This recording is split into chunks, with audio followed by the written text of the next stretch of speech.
Hey folks, Gary here. Happy Wednesday to you.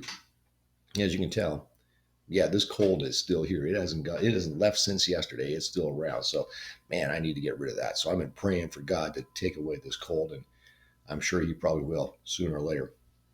But in that subject of prayer, we've been talking about prayer for the last couple of days, and we've been looking at the Lord's Prayer. And today we're going to look at verse 11 of Matthew chapter 6 in the Lord's Prayer. And it talks about our daily bread. And like when I read that, I think to myself of the Israelites. That's where my mind goes. Where the Israelites were going from Egypt to their promised land, and they cried out to Moses, "There's nothing to eat. We're going to starve." And so God provides them with manna. It just appears on the ground in the morning. They're to take what they need for the day, not more than that. Take what they need for the day, because if they take more and they try to store it up, it just becomes all corrupt. It just becomes rotten, and there's worms and all sorts of things in it. So they're only supposed to take what they needed for the day. They needed to trust God that He would give it the next day. So it basically, the idea was trust that God will bring it to you the next day instead of trusting in what you see.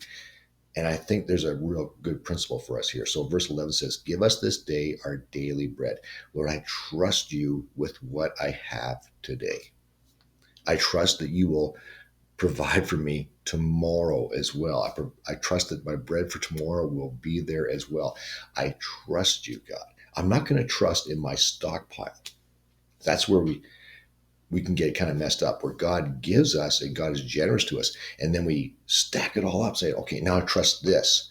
No, go back to what you originally were trusting. Trust God. Trust Jesus. Now it's okay to have a savings account. I'm not saying don't have that. You should have that. You should have a bank account. You should save money, all that kind of stuff.